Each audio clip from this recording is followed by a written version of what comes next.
Hi everyone, मैं story teller this side and आज मैं एक्सप्लेन करने वाली हूँ मिस्टर सनशाइन इस के ड्रामा का एपिसोड नंबर 3।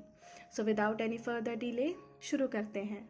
एपिसोड 3 की शुरुआत होती है और हम देख पाते हैं यूजिन को, जो एशियन से पूछता है कि वो है कौन। एशियन कहती है कि एक फॉरेनर को उससे कोई लेना देना नहीं, और वैसे भी अब मैं पूछती हूँ आपसे कि आप कौन हैं। दोनों के सवाल जवाब यूं ही जारी थे, तब आखिर में एशियन कहती है, मुझे कुछ पता नहीं है, इसके लिए मैं माफ़ी चाहती हूँ। मैंने बस आज तक पेंट करना ही सीखा है। वैसे आप यहाँ पर क्या करते हैं? यूजिन कहता है, यहाँ सवाल बस मैं पूछ सकता हूँ, तुम जा सकती हो।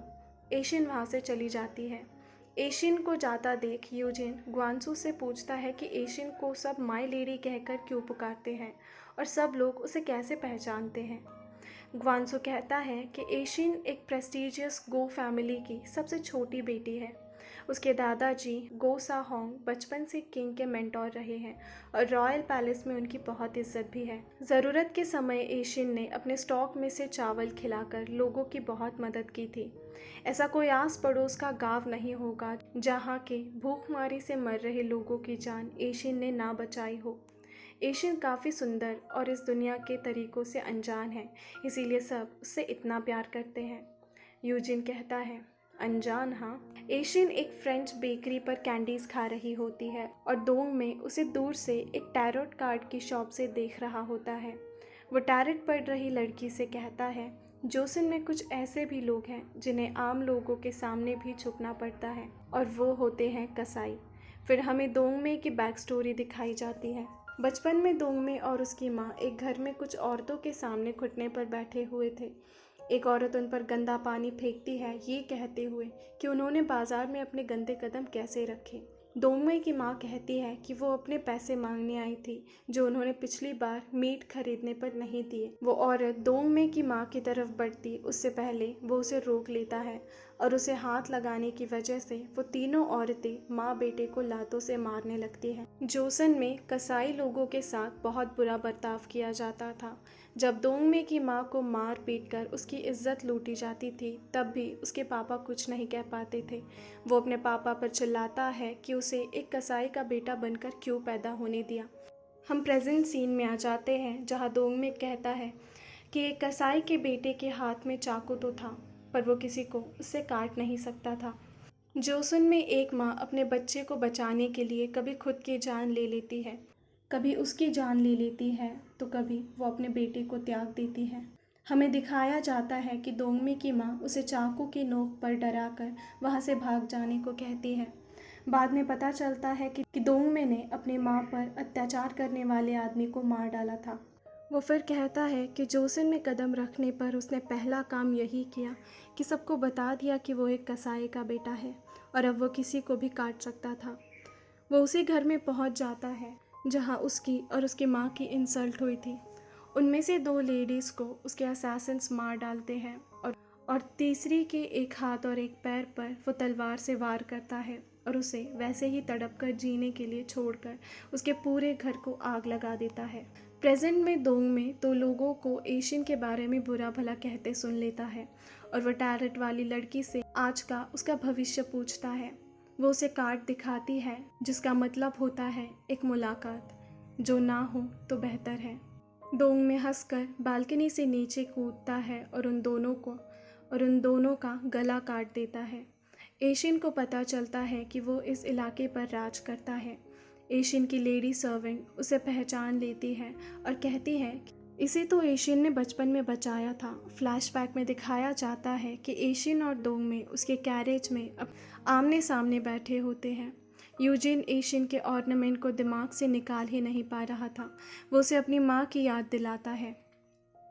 वो समझ नहीं पा रहा था कि उसे आखिर अपनी ज़िंदगी से क्या चाहिए।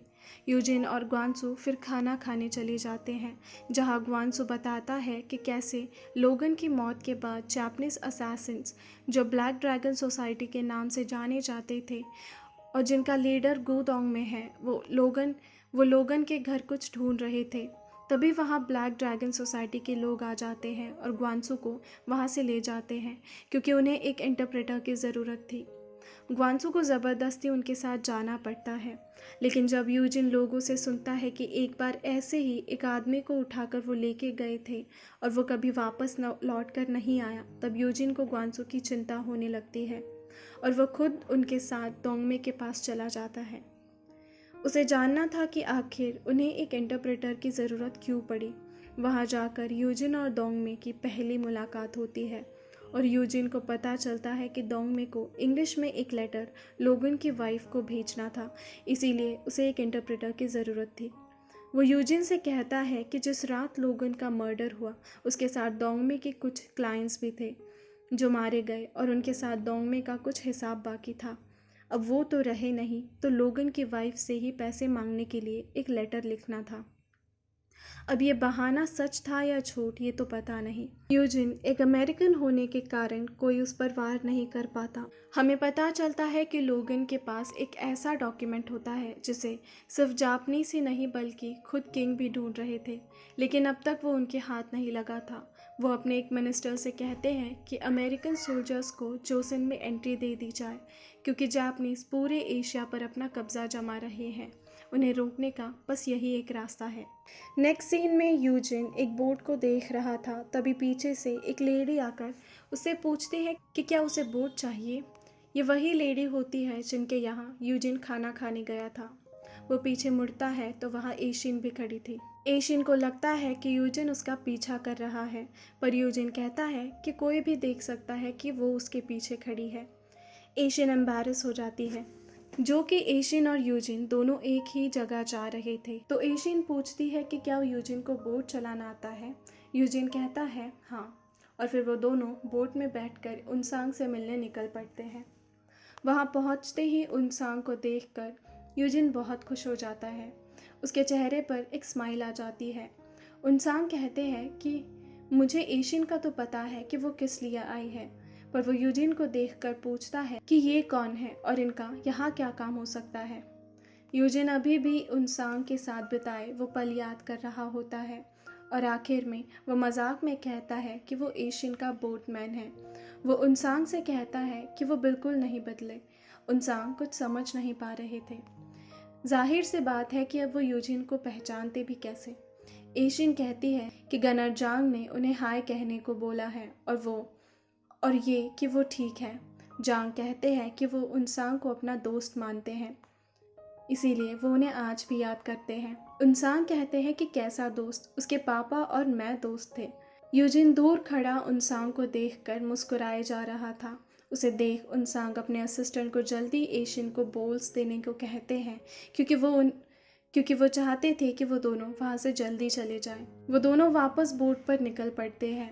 रास्ते में यूजिन कहता है कि उसे कोई बोल्स नहीं मिले, पर एशियन को कैसे मिल गए। वो कहती है कि उनका काफ़ी लंबे समय से लेन देन चल रहा है। यूजिन कहता है कि उसमें तो ज़्यादातर टूटे हुए बोल्स हैं। एशियन कहती है टूटी हुई चीज़ें भी काम आ सकती है। यूजिन कहता है कि वो एक गनर के करीब है। वो टूटे हुए बोल्स लेने यहाँ इतनी दूर तक आई। वो कुछ सामान रखने के लिए भी यूज़ नहीं किए जा सकते। वो ज़रूर शूटिंग प्रैक्टिस के लिए होंगे। एशियन अनजान बनने का नाटक करती है, पर यूजिन समझ जाता है। एशियन उससे पूछती है कि वो उनसांग के यहाँ क्यों गए थे। देखने पर तो लगता नहीं कि वो एक दूसरे को जानते हैं। यूजिन कहता है कि वो उन्हें जानते हैं, उनसांग बस उन्हें भूल चुके हैं।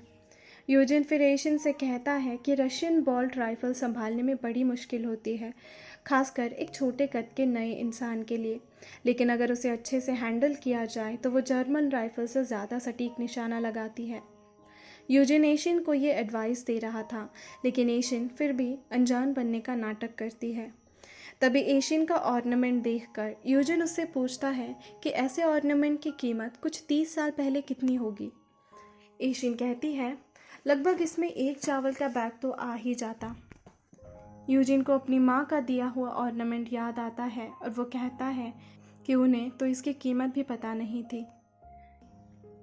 एशियन कहती है मैं बहुत सारे ऑर्नामेंट्स पहनती हूँ ताकि जब मैं भेस बदल कर बाहर जाऊँ तो अलग लग सकूँ।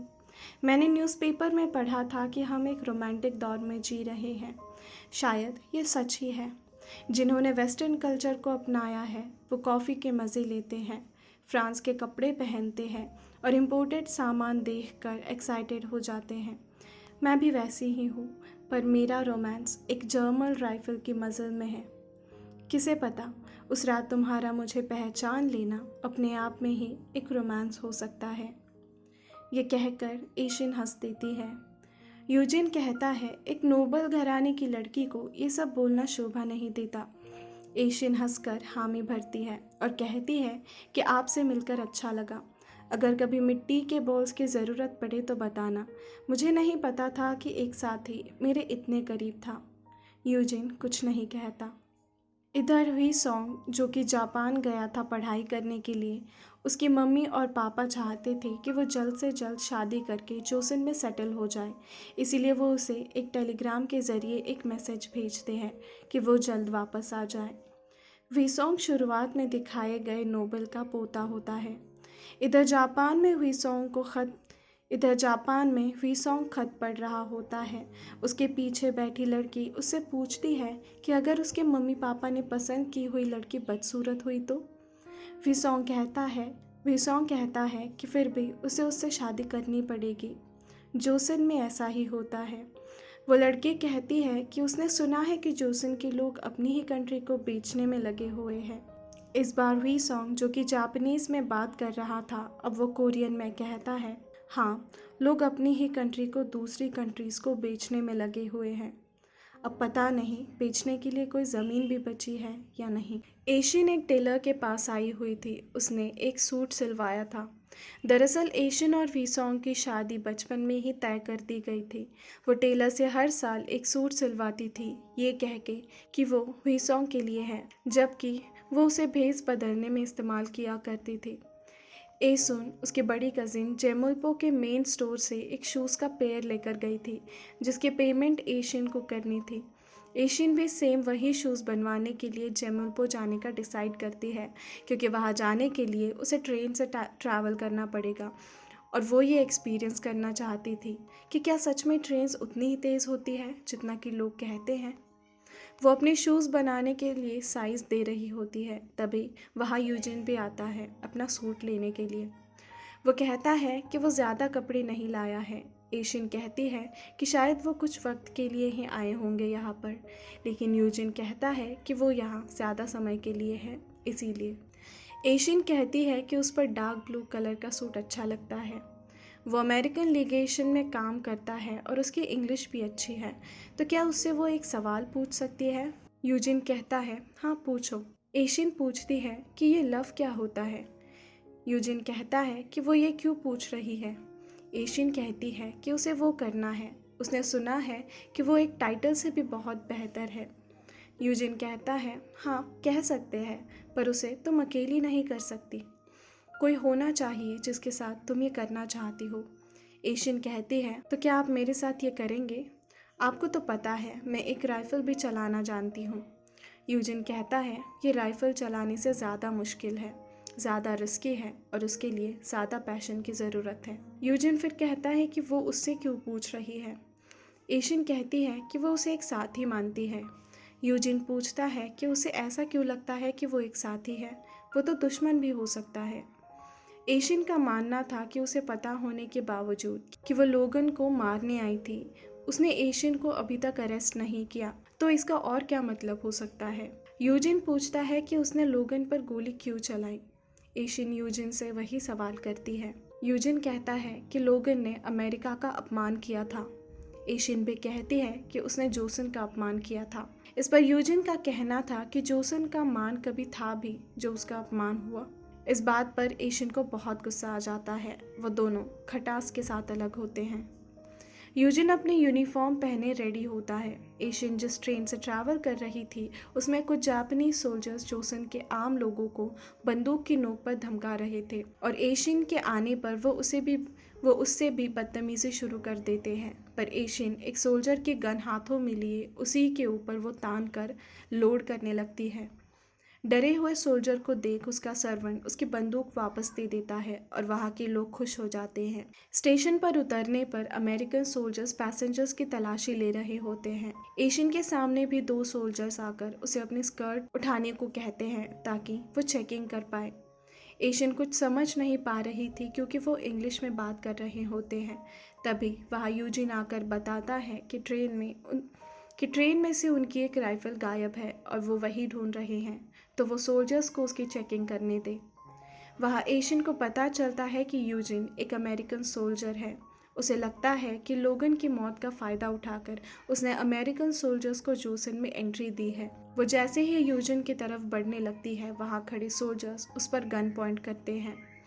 यूजिन कहता है कि ज़्यादा बहस करने से कोई फ़ायदा नहीं, ये अमेरिकन सोल्जर की बंदूक है, ये एक नोबल और एक आम आदमी में फ़र्क नहीं जानती।